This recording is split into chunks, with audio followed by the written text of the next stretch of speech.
들어주시기를 부탁드리겠습니다. 로마서 14장 19절 말씀이 되겠습니다. 함께 다차신 줄을 같이 읽겠습니다. 그러므로 우리가 화평을 이루는 일들과 서로를 세워주는 데 필요한 일들을 따를지니라. 여기 보시게 되면요, 우리가 화평을 이루는 일들과 서로를 세워주는 데 필요한 일들을 어떻게 하라고요? 따르라라고 명령하고 계십니다. 여기 이제 따르라라고 되어 있는 걸로 봤을 때 우리가 서로 화평을 이루는 일들이 쉬울까요? 어려울까요? 쉽지 않고 노력해야 되기 때문에 따라야 된다라고 이렇게 말씀하고 있다는 것을 기억하기를 원합니다. 자, 제가 이제 오늘 오후에 이제 나누고자 하는 말씀은 제목은 그리스도인의 관계, 평화롭게 지내는 법이라고 하는 이런 말씀 주제를 가지고 미국의 이제 독립심리교회 목사님 중에 제가 참 좋아하는 목사님 중에 제임스 W. 낙스라고 하는 목사님 계십니다. 우리나라에도 몇 번 오셨는데 몇 년 전에 사랑침례교회에 오셔서도 한번 이제 설교 말씀을 전한 바가 있는데, 이분이 이런 영적인 우리 이제 신약 성경 신자들이 어떤 믿음을 갖고 살아가야 될지 이런 영적인 말씀에 있어서 아주 탁월한 성경 교사입니다. 그래서 오늘 그분이 쓴 이제 그리스도인의 관계라는 책에서 첫 번째 장 평화롭게 지내는 법에 대한 말씀을 잠시 이렇게 나누기를 원합니다. 그래서 우리가 이제 다 구원받아서 한 몸이 된 지체가 된 것이 맞습니까? 따라서 한 몸 된 지체로서 화평을 추구하는 7가지 원리, 또 처방전이 있다고 합니다. 그래서 그 7가지 원리를 오늘 이 시간에 잠깐 좀 나누기를 원합니다. 자, 먼저 진단을 좀 할 필요가 있는데요. 교회 안에도 우리가 늘 화평을 이렇게 추구하고 그러면 참 좋겠지만 얼마든지 분열이 일어날 수 있는 이런 조짐들이 있을 수밖에 없습니다. 근데 중요한 것은 분열은요, 그리스도의 몸을 병들게 하는 일종의 바이러스와 같은 것이다 라는 점을 좀 알아주셨으면 좋겠습니다. 왜냐하면 우리는 다 그리스도의 한 몸으로 부르심을 받았습니다. 맞습니까, 여러분? 그래서 손가락 끝에 작은 감염이 온 몸을 병상에 눕게 하듯 우리가 모르는 사이에 두 지체 사이에 아주 조그마한 불화가 있다 하더라도 그것은 교회 전체를 감염시키고 마비시킬 수 있다는 점을 항상 기억해야만 되는 것입니다. 왜냐하면요, 우리가 이제 매우 이제 경계하고 싫어하는 이 사탄 마귀의 사역의 90%가 성도들이 서로 미워하고 다투고 험담하게 만드는 뭡니까? 분열이라고 이렇게 이제 되어 있기 때문입니다. 따라서 제가 이제 2가지 도전적인 질문을 드리면, 여러분은 이 그리스도의 한 몸이 된 이 교회의 몸을 치유하는 존재로서의 이런 성도님이십니까? 아니면 바이러스를 감염시키는 이런 존재이십니까? 이런 이제 질문을 먼저 던지면서 다음 말씀 좀 듣겠습니다. 자, 2번째는 긴급성인데요. 화평은 가만히 있으면 어떻게 될까요? 날아가 버립니다. 그래서 여기 이제 하나의 이제 새를 이제 여기다 그림을 그려놨는데, 마치 날개 달린 이 화평이라고 하는 건 날개 달린 새하고 비슷하다는 겁니다. 가만히 두게 되면요, 휙 날아가 버린다는 겁니다. 그래서 화평을 따르지 않으면 화평은 멀리 달아나 버릴 것이라는 점을 항상 잊어서는 안 됩니다. 화평은 날개를 가지고 있어 멀리 날아가 버리는 것입니다. 그래서 화평은요, 공짜가 아니다. 뭐라고요? 공짜가 아닙니다. 이 화평을 우리가 지켜내기 위해서는 저와 여러분에게 해야 할 일이 있다라는 점을 항상 알아야 되는 것입니다. 왜냐하면요, 하나님과의 화평은 우리가 예수님을 믿었을 때 거저 은혜로 주어지지만 여러분 옆에 있는 이런 형제 자매님들과의 화평은요, 우리가 추구해야 얻어진다라고 말씀하고 있기 때문입니다. 다시 한번 로마서 14장 19절 말씀을 함께 읽어보십시오. 화평을 이루는 일들과 서로를 세워주는 데 필요한 일들을 따를지니라. 그래서 따르는 것이 필요한 겁니다. 뭘 따르는 겁니까? 화평을 이루고 서로를 세워주는 것입니다. 그렇게 하시겠습니까? 우리가 이 화평을 이루는 일에 아무것도 행하지 않으면요, 분열하는 일이 생겨날 수밖에 없다는 것을 아실 필요가 있습니다. 아주 의식적으로 내가 화평을 쫓아가야 되겠다. 라는 이 로마서 14장 19절 말씀을 잘 따르는 모두가 되기를 원합니다. 자, 그러면 이제 첫 번째 이제 원리를 보겠습니다. 첫 번째 원리는 한번 읽어보십시오. 나 자신부터 돌아보는 결단. 무슨 말씀일까요? 화평을 따르는 일에 있어서 왜 저 형제 저 자매 왜 저렇게 그 교회 화평을 이루는 일에 노력하지 않는 거야 라고 이렇게 따져 묻기 전에 누구부터 점검하라는 겁니까? 내 자신부터 보라는 겁니다. 그래서 로마서 12장 18절 말씀을 함께 또 보십시오. 읽어보십시오. 시작. 가능하다면 너희가 할 수 있는 대로 모든 사람과 화평하게 지내라. 저는 참 감사하게도 우리 교회 우리 형제자매님들은 인품이 다 이렇게 성숙되어 있어서 그래도 가능하다면 너희 할 수 있는 대로 모든 사람과 화평하게 지내고 계신 것 같습니다. 맞습니까, 여러분? 네, 아멘이시죠? 그런데 여기 보게 되면요, 이 말이 재밌어요. 앞에 뭐라고 말씀하고 있죠? 가능하다면. 이게 무슨 말일까요? 이게 어려운 일이구나. 네, 왜요? 살아온 배경이 다릅니다. 살아온 이제 뭐 지식도 달라요, 직업도 달라요. 하물며 우리 같은 한 이불을 덮고 자는 부부도 싸우는 일이 생기는데 우리 교회에 이렇게 많은 우리 형제자매님들이 이렇게 계신데 화평하게 지내는 일이 쉬울까요? 어려울까요?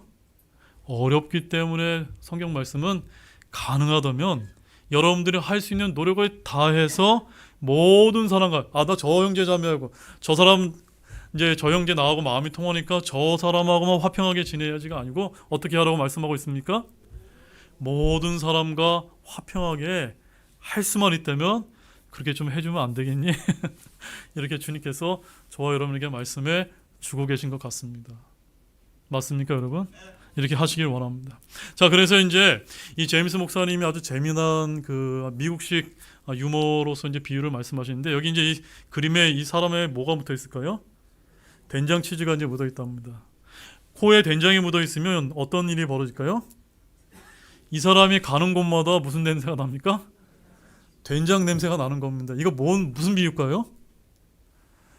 내가 잘못되면요, 내가 봤을 때 이게 옳은 것 같은데 그래서 막 지적하고 뭐 얘기하는데 이분은 다른 데 가도 항상 계속 문제점이 보인 겁니다. 그러면은 세상 모든 사람들이 잘못되었다고 느껴진다면 문제는 교회가 아니라 누구일 수 있다는 겁니까?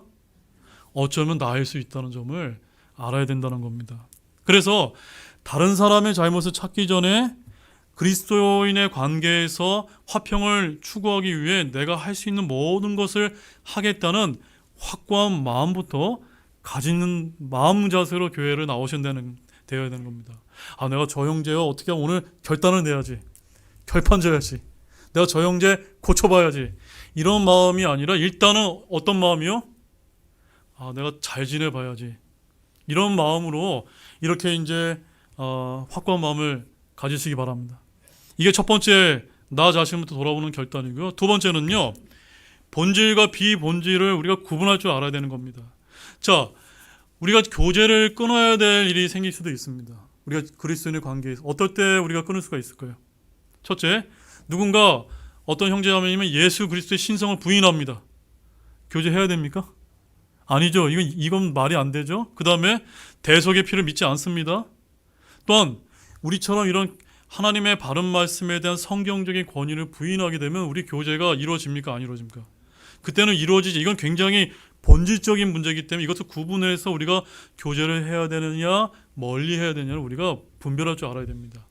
그런데 간혹가다 성도님들 가운데 본질적이지 않은 거 가지고 막 서로 다투고 네가 맞니 내가 맞니 이런 일이 생기는데, 여기 제임스 낙스 목사님이 미국 교회를 예를 들어서 미국 교회는 이런 거 가지고 이제 성경 신자들이 싸운답니다. 마귀의 크기나 생김새에 대해서 서로 다툰답니다. 마귀 생김새 크기에 대해 압니까 모릅니까? 몰라요. 그 다음에 UFO의 존재 유무에 대해서 성경에서 명확하게 얘기하고 있지 않기 때문에 이런 거는요, 본질적인 것이 아니라 비본질적인 것입니다. 더 나아가서 뭐 자동차에 우리가 성경신은 어떤 자동차를 타야 되느냐, 옷차림은 어떻게 해야 되느냐, 이런 거 가지고 막 싸운다는 겁니다. 심지어 우리 독립침례교 안에서도 어떤 교회, 서울에 있는 어떤 교회는요, 자매님들은 치마만 입어야 된다. 그것도 무릎 아래 치마만 입어야 된다. 또 어디는 뭐 바지 입으면 어때? 이런 거는 제가 봤을 때는요, 다 옳고 그름이 있지만 그거는요, 저는 본질적이지 않다라고 저는 보는 겁니다. 이런 것들이 교리의 본질이 아닌 부차적인 의견 차로 인해서 그리스도의 몸을 나누지 않는 저와 여러분이 다 되시기를 원합니다. 그 다음에 이제 세 번째 원리는요, 한번 읽어보시죠. 영적 부모의 마음으로 인내하기. 자, 우리가 그리스도의 화평을 추구해야 되는데 왜 화평이 이루어지지 않을까요? 영적으로 성숙한 분들은요, 이런 거를 잘 합니다. 그런데 어떤 사람도 있을 수 있죠? 영적으로 어린 나이와 같은 미성숙된 분도 얼마든지 계실 수 있기 때문에 가정의 평화가 부모님의 인내에 달려 있듯이 교회의 평화 역시도 성숙한 자들의 인내에 달려 있는 것입니다. 따라서 영적 갓난아기에게 완벽함을 요구하지 않는 것처럼, 마치 기저귀를 갈아줄 때 우리가 참아주는 것처럼 영적으로 성숙하지 않는 그런 분이 있다면 먼저 성숙한 분들이 끝까지 참으려고 우리가 애써야 평화가 유지가 되는 것입니다. 그리고 문제를 즉시 바로잡으려다 관계를 망칠 수 있기 때문에 조심하셔야 되고, 또 하나님께서 여러분을 참아주신 만큼 저와 여러분도 다른 좀 영적으로 미숙한 이런 분에게 참아줄 수 있는 시간을 가지실 필요가 있습니다. 특별히 이제 여기서 제임스 낙스 목사님은 그 형제에게 다가가서 내가 그 형제의 잘못된 점을 지적하기에 앞서서 먼저 기도부터 하라라고 얘기합니다. 그러면 기도하는 순간에 내 문제가 해결될 수도 있고, 또한 그 형제를 위해서 정말 지혜로운 말이 나갈 수 있다. 이렇게 이제 권면을 이제 하고 있습니다. 그 다음에 네 번째 원리는요, 한번 읽어보십시오. 분노를 잠재우는 부드러운 언어. 영어로는요, gentle speech라고, 한번 따라 gentle speech. 예, 이거 gentle하게 되면 어떻습니까? 굉장히 신사다운 이런 언어지 않습니까? 우리 그리스도인의 관계가 그런 언어를 사용해야 된다. 잠언 15장 1절 말씀을 함께 읽어보시기 바랍니다. 부드러운 대답은 진노를 돌이키거니와 가혹한 말들은 분노를 일으키니라. 네.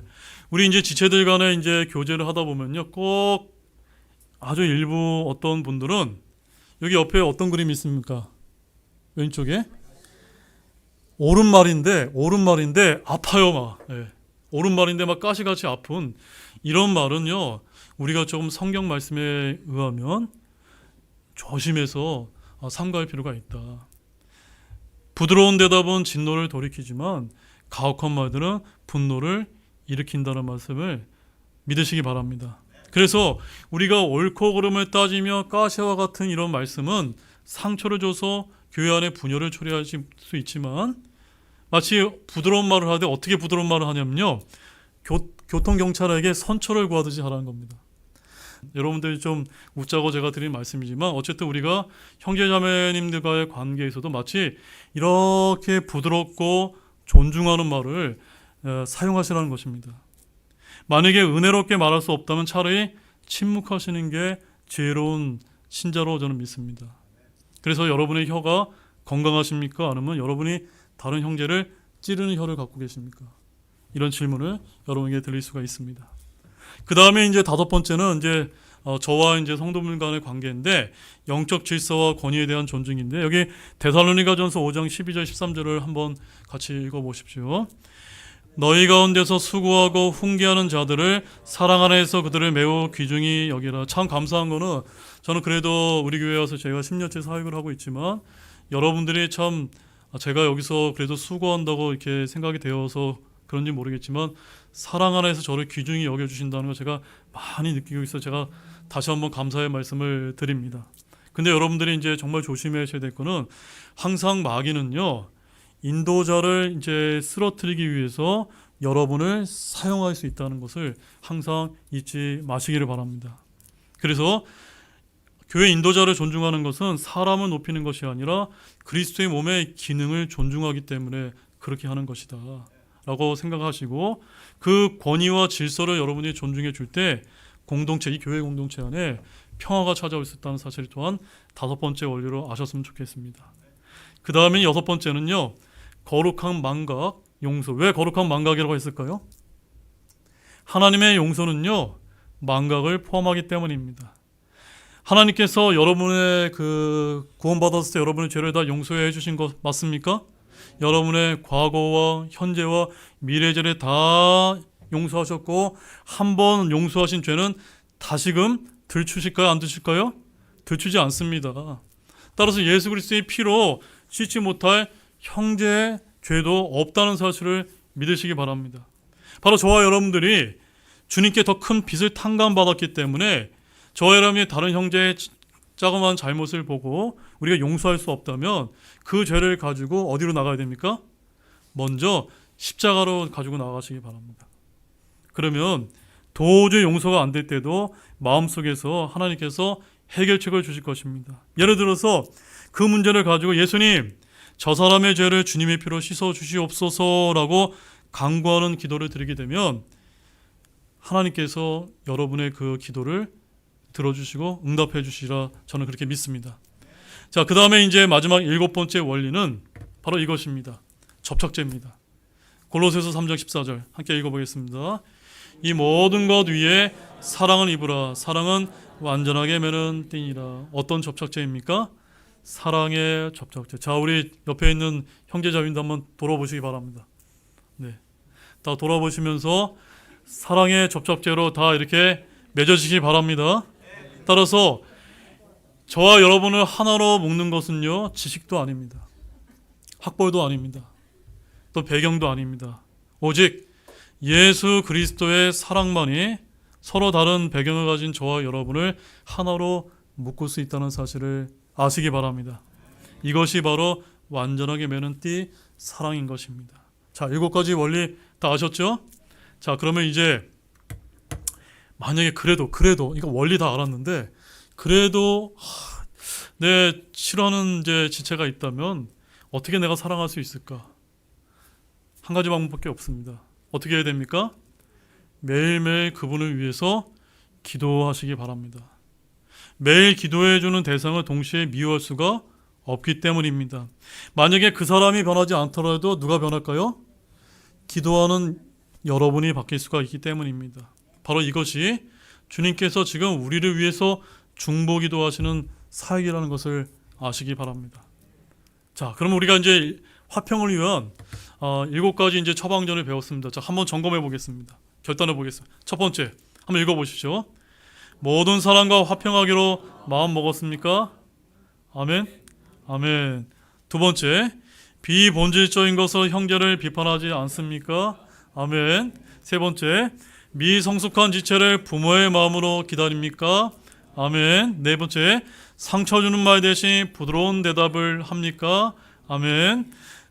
헤어진 영적 권위를 귀중히 여깁니까? 아멘. 여섯 번째, 주님이 잊으신 죄를 다시 기억하지 않습니까? 아멘. 마지막 7번째, 이 모든 것 위에 사랑의 띠를 메웠습니까? 아멘. 이렇게만 하시면 오늘 제임스 낙슨 목사님 참 좋은 말씀을 해주셨는데 우리 교회가 정말로 그리스도의 관계가 평화롭게 지내는 아주 아름다운 교회가 될 수 있으리라 저는 이렇게 믿어 의심치 않습니다. 따라서 결론입니다. 보이는 형제를 사랑으로 보이지 않는 하나님을 증명하시기 바랍니다. 우리 한번 읽어보십시오. 시작. 보이는 형제를 사랑으로 보이지 않는 하나님을 증명하십시다. 무슨 말씀이냐면 하나님, 제가 하나님을 사랑합니다 라고 얘기하면서 여기 눈에 보이는 형제를 미워해요. 그럼 하나님 뭐라고 얘기하는 겁니까? 너 나 사랑하는 거 아니야 라고 얘기하시는 겁니다. 따라서 하나님을 사랑한다고 하는 증거는 내 옆에 있는 형제자매를 사랑하는 것이라는 사실을 아시기 바랍니다. 화평은요, 저절로 오지 않습니다. 오늘 저와 여러분이 그 화평을 시작하는 모두가 되시기를 진정으로 바랍니다. 골로새서 3장 15절 말씀만 읽고 마치겠습니다. 하나님의 화평이 너희 마음속에서 다스리게 하라. 기도하겠습니다.